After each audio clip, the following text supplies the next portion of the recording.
Boa noite, família! Mais uma segunda-feira, glória a Deus. Essa segunda-feira que demorou a chegar, mas chegou. Que bom estar com vocês aqui, que bom ver a nossa irmã Tanuri se recuperando e estando aqui pronta para fazer essa viagem. Obrigada. Para fazer essa viagem juntinho comigo e com você, para louvar e agradecer o nome do Senhor.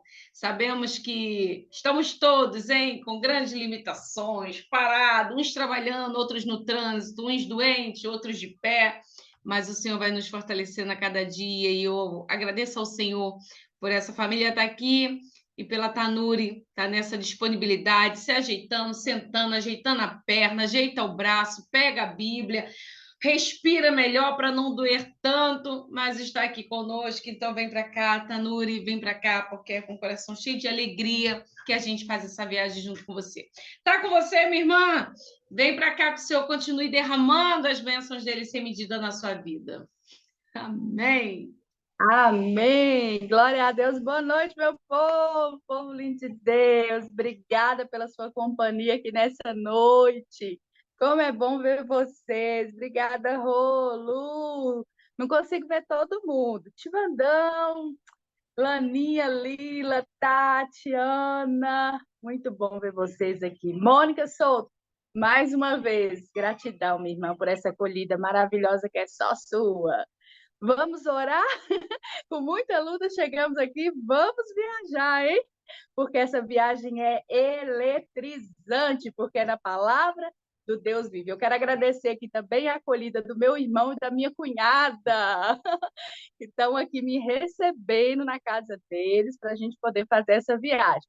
Tinha uma escada no caminho, mas eu consegui, hein? Cheguei aqui, glória a Deus. Vamos orar para a gente dar início?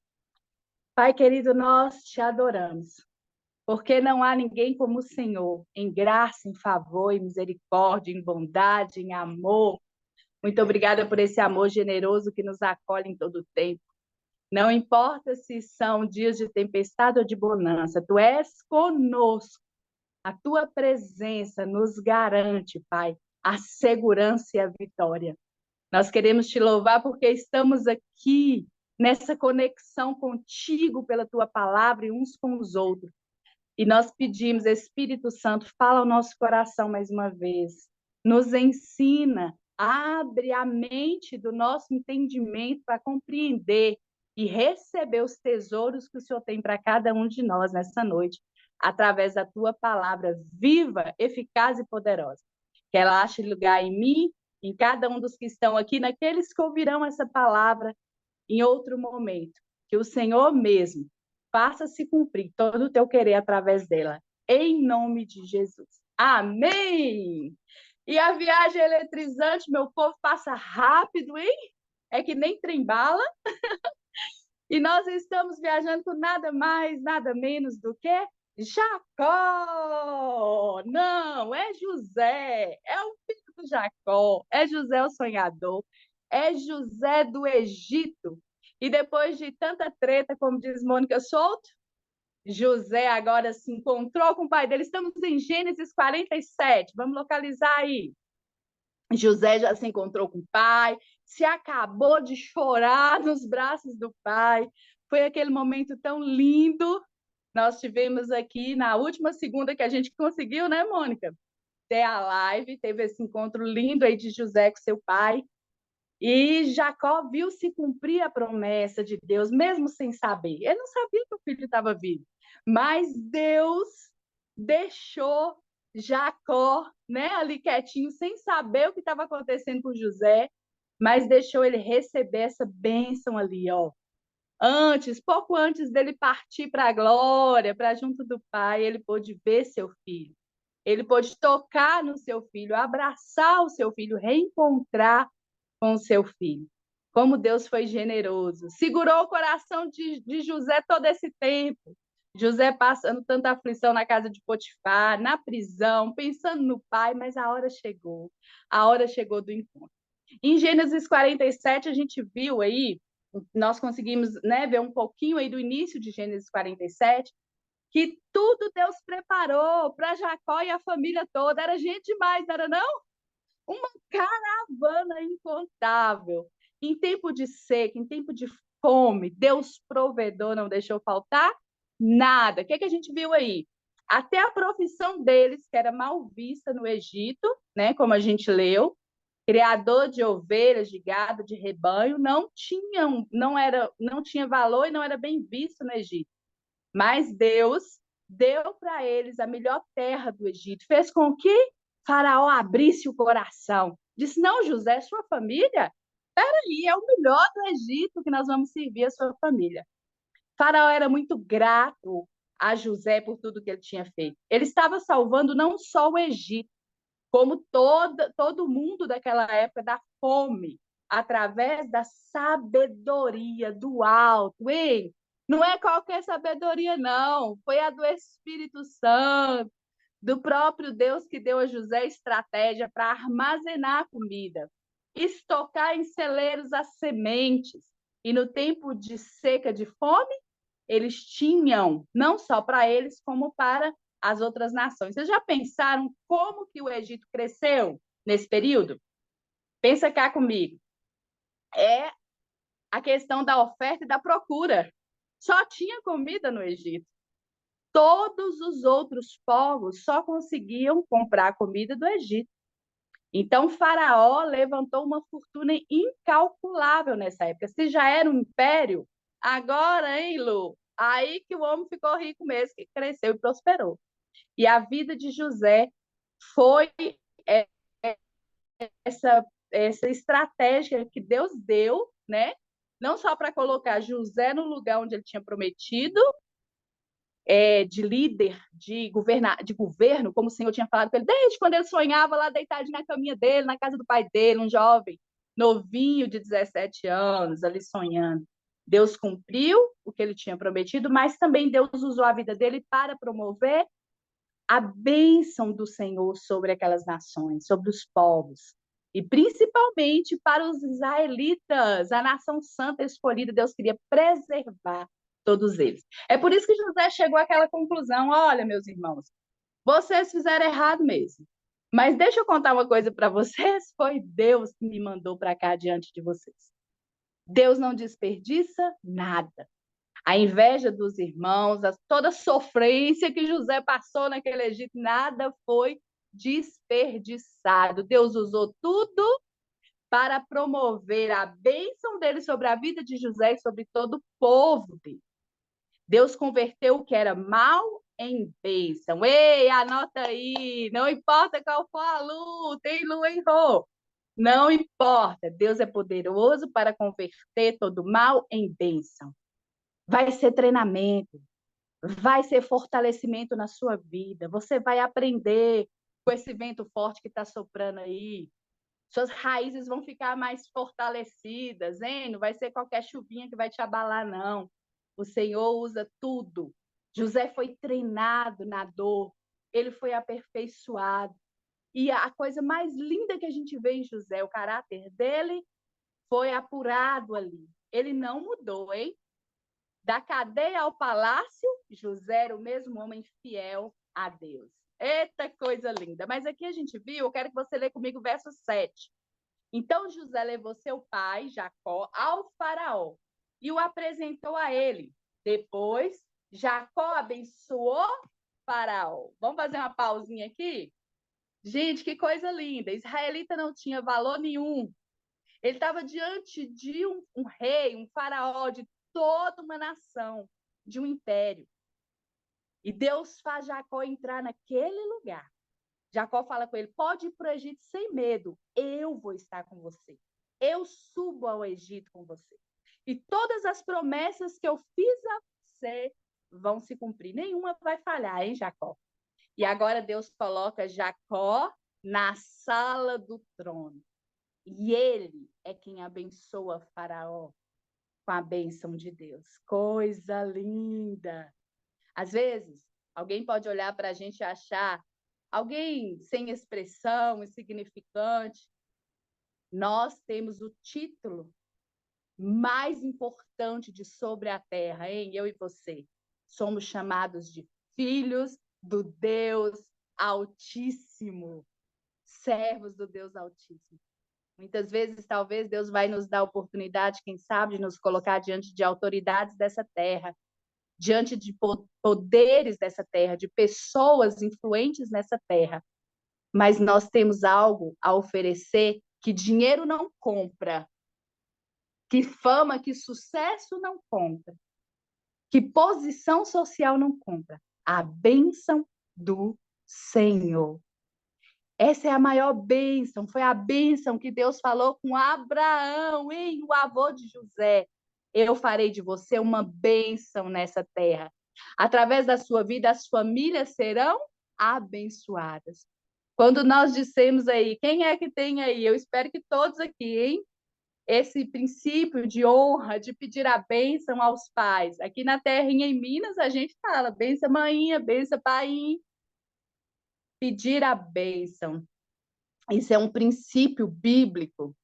E Deus nos chama a ser homens e mulheres que levamos conosco a bênção do Senhor. Eita, glória, onde eu e você entramos, nós entramos para abençoar. Participa comigo aí no chat, diz aí quem ainda tem esse costume. Como é que é aí, hein? Onde vocês estão? São Paulo, no Rio?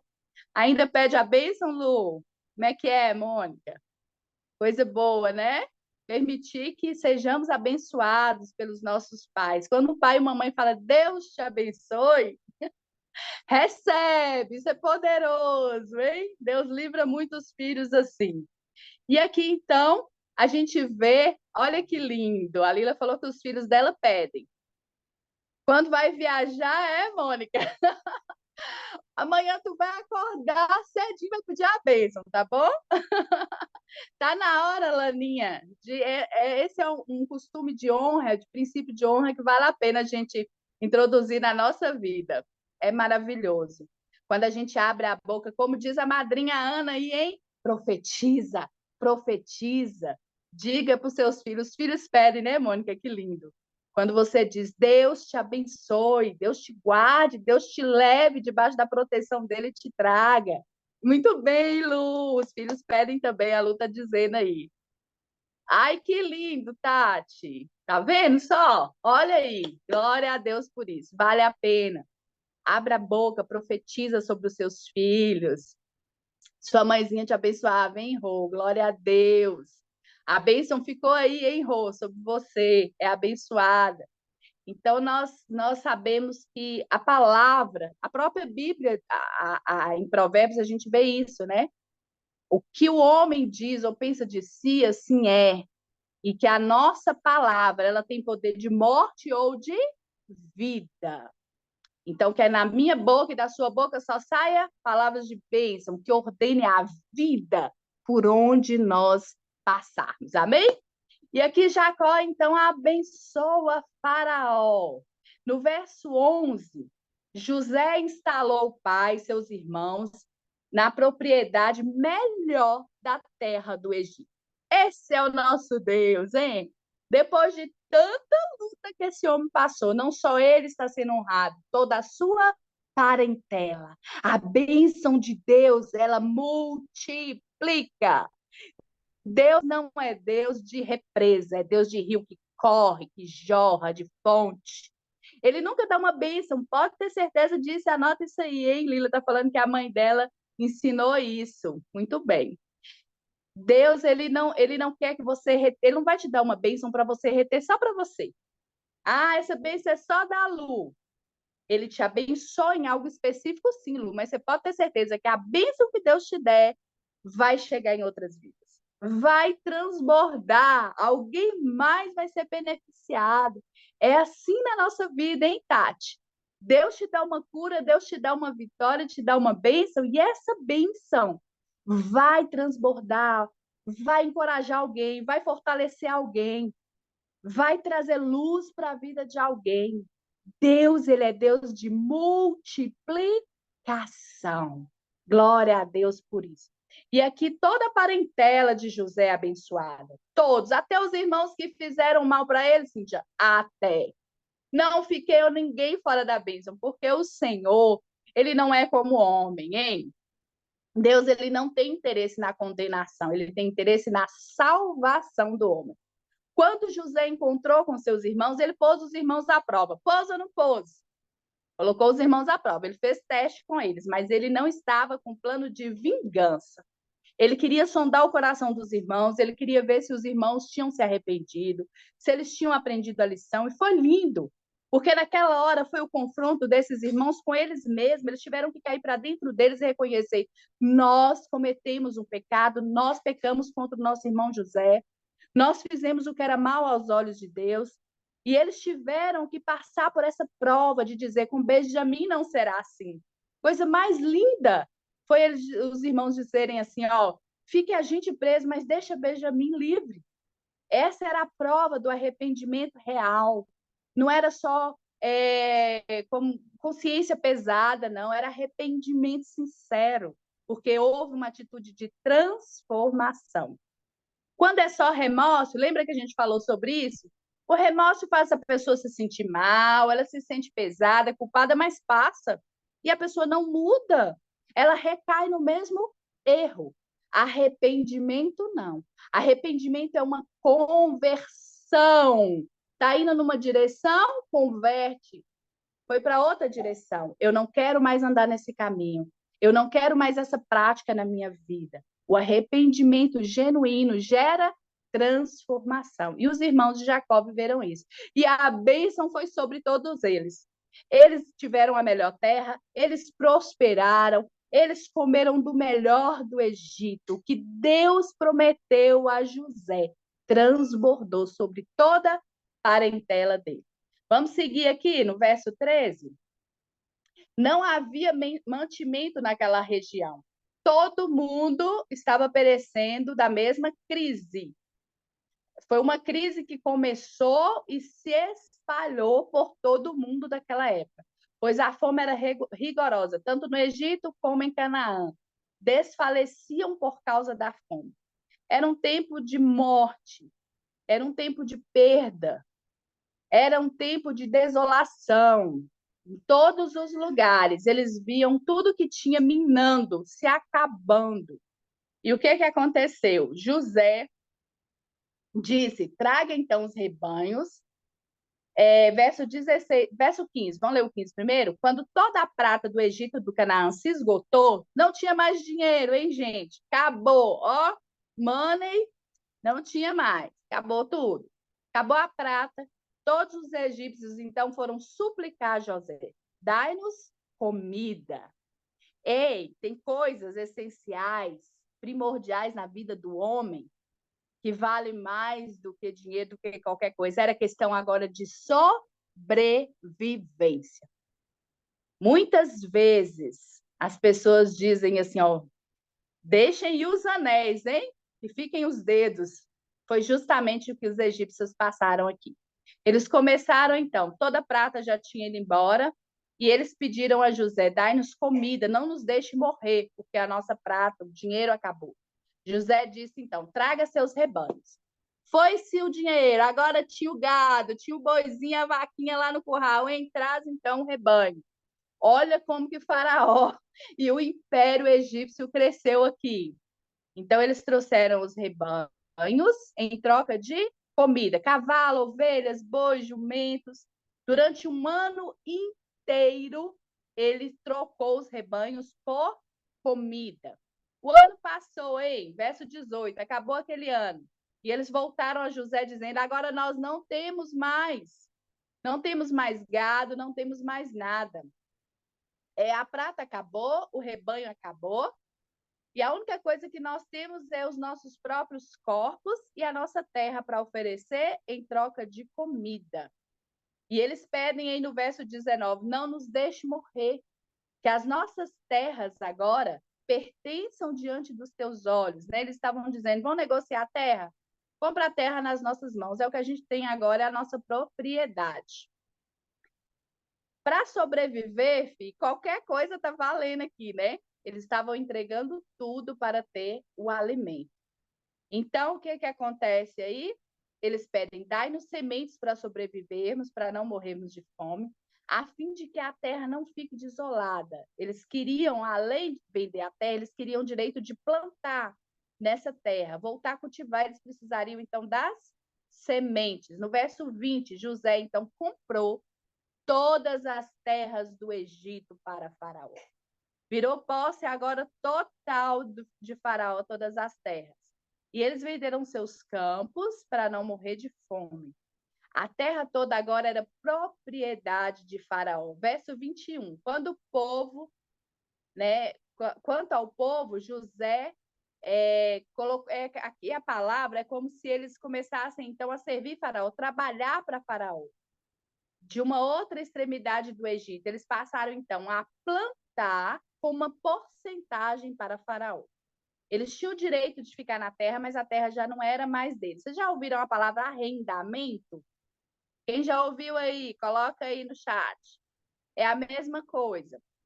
Era como se fosse um aluguel da terra que eles já tinham vendido. Então, eles iam continuar nas casas, morando ali, cultivando aquela terra, mas agora eles iam ter que dar uma porcentagem da colheita para Faraó, para o direito de usar aquela terra que eles já tinham vendido para Faraó. Então, no verso 24, ele vai explicar aí, ó, vocês darão a quinta parte da colheita ao Faraó. Os outros 4/5 ficarão para vocês, como as sementes do campo e como alimento que vocês colherem para vocês, seus filhos e os que vivem nas suas casas. 24. José ele é considerado pelos estudiosos, os economistas, como o maior estrategista, economista, ele um administrador, né, excelente, porque do pouco ele fez multiplicar e ninguém passou fome no Egito. Todas as pessoas se mantiveram com aquele alimento e aquilo gerou recurso para o reino, para o próprio Egito. Então, ele conseguiu fazer de uma tragédia algo que ainda fosse lucrativo e mantendo ainda as vidas ali. Todos, então, começaram a produzir na terra, eles tinham direito àquela parte, né? 4/5 era da família e 1/5 era para Faraó. Então, era a porcentagem para o reino. Assim, quando a terra, verso 26, assim quando a terra, José estabeleceu esse decreto no Egito, permanece até hoje. Até hoje, no dia que Moisés estava escrevendo, hein, gente? Quem está escrevendo, contando essa história aí é Moisés. Então, até os dias de Moisés, ainda permanecia, José não estava mais vivo, mas permanecia aquele decreto. Então, aquelas terras, elas continuavam produzindo para as famílias e para o Império de Faraó também. 1/5 da produção pertencia a Faraó. Somente as terras dos sacerdotes, né, não foram tomadas. Então, aquelas terras que pertenciam aos sacerdotes, eles foram liberados desse acordo. Eles continuaram como donos proprietários da terra. Aqueles que serviam, né, os sacerdotes que serviam nos templos lá do Egito, eles não tiveram que passar por isso. Deve ter sido um acordo ali entre eles e o próprio faraó. Então, eles foram poupados disso. Até porque eles só cuidavam das coisas, né, sacerdotais. Eles não plantavam como os outros. Então, a terra deles ficou isenta desse decreto. 27. Os israelitas se estabeleceram no Egito. Aqui o povo de Israel agora. Ficou aquele tempo lá na região de Gósen. Lembram que era a melhor terra? Lá adquiriram propriedade. Lá eles se multiplicaram, cresceram muito. Eles trabalhavam com gado e eles adquiriram mais riqueza ainda. O povo de Deus chegou ali no Egito passando fome e saiu de lá muito, muito rico. Aquela terra deu para eles a oportunidade de crescer e prosperar muito além. Quem tiver aí, Lila ou Mônica, me fala a hora aqui para mim não ficar perdida, hein, meu povo? Vamos ver o que é que dá mais para a gente seguir viagem aqui.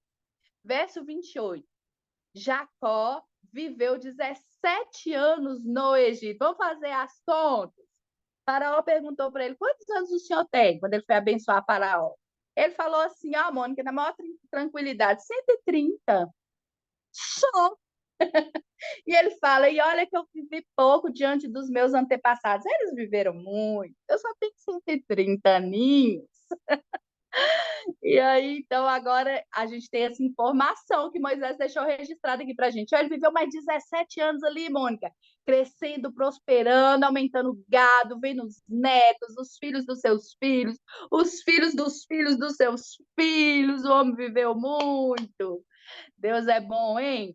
Teve muito tempo para curtir com José, 17 anos recuperando o tempo perdido, da saudade, da ausência do filho. Ele pôde ver os filhos de José, ele pôde abençoar Efraim e Manassés, os filhos de José, como ele abençoou os seus, ele pôde fazer a bênção profética, ele era o patriarca. Aquele que é abençoado fosse por ele, levaria esse legado da bênção sacerdotal.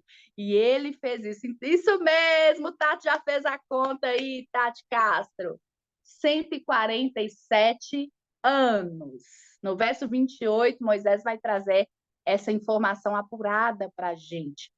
E no verso 29 vai dizer: aproximando-se a hora da sua morte, Israel, lembra que Israel, mesmo Jacó, quando dele lutou com Deus lá no Vale de Jaboque, hein?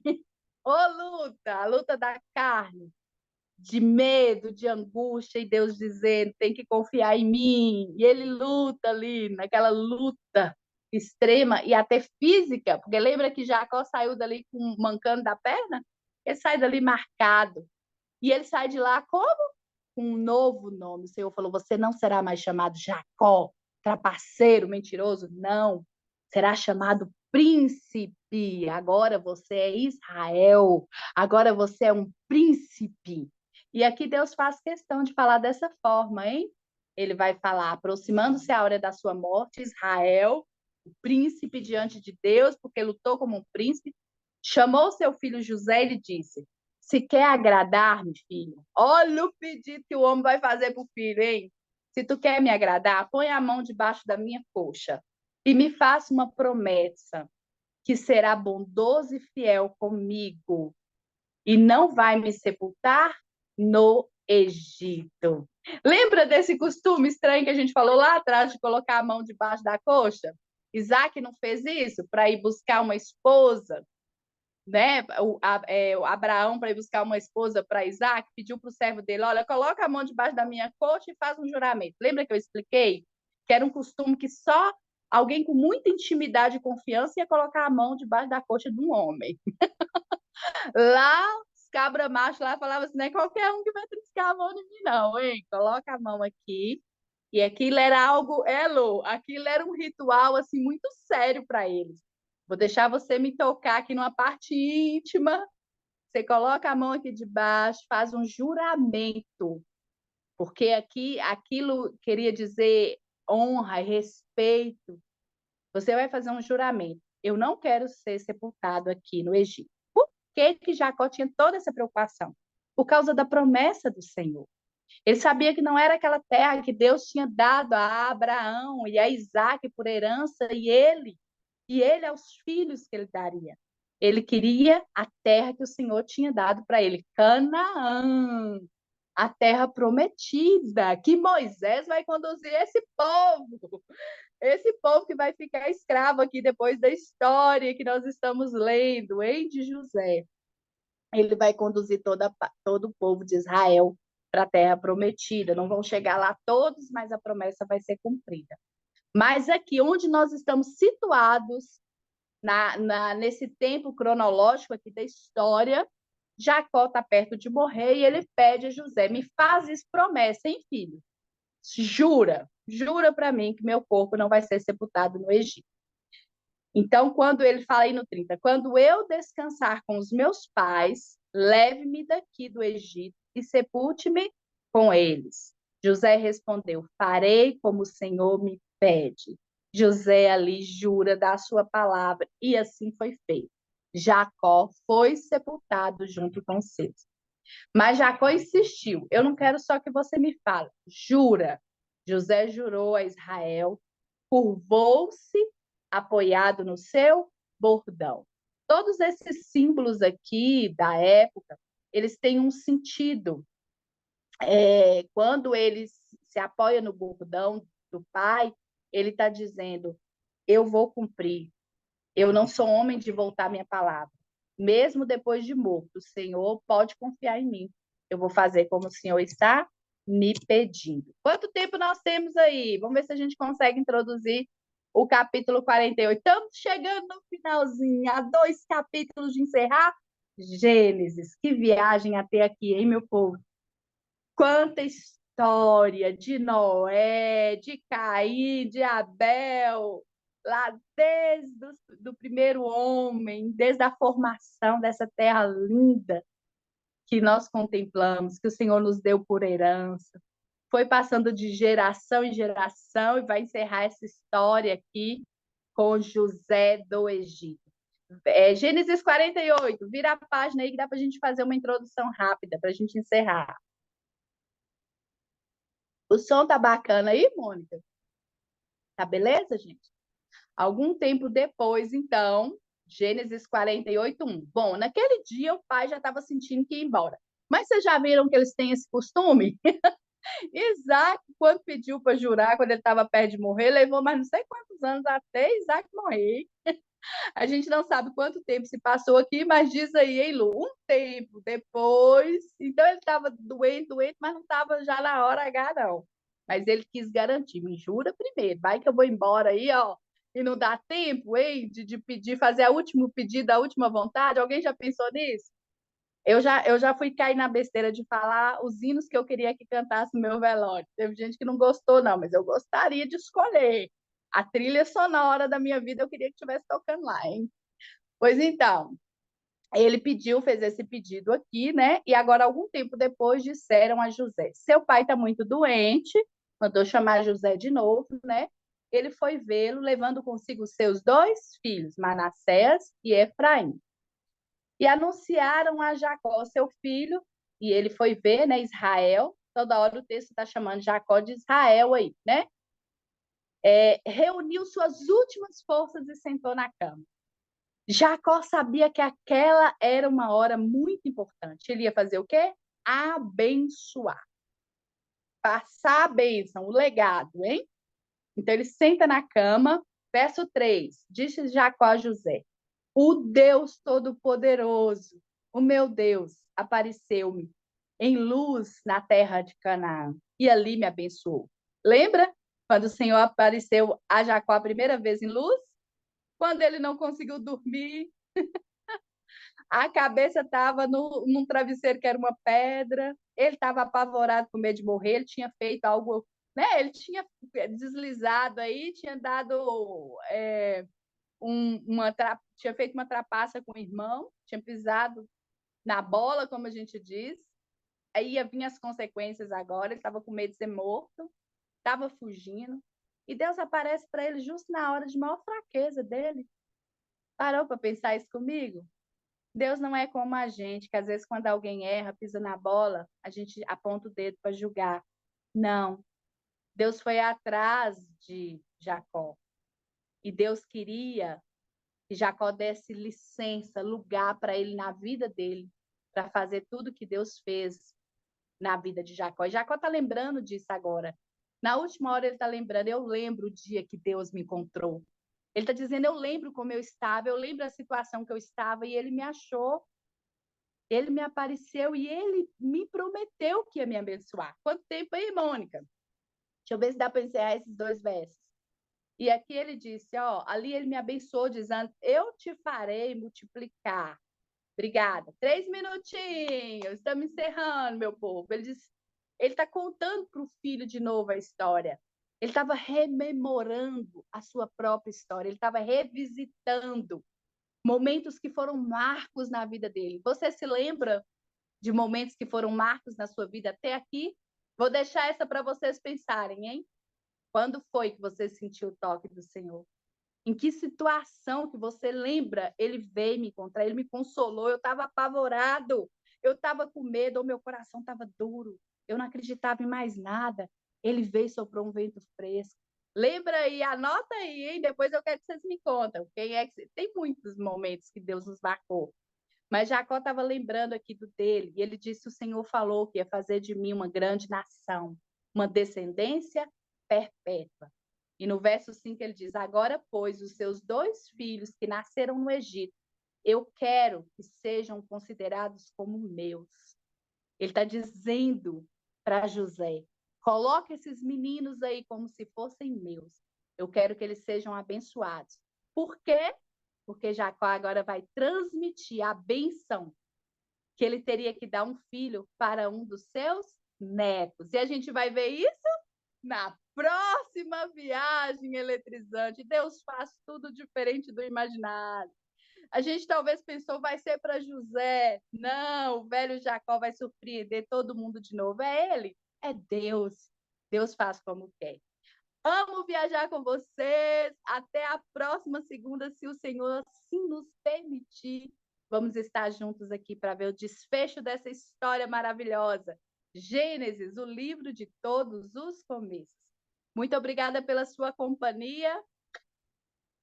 Até a próxima. Deus abençoe.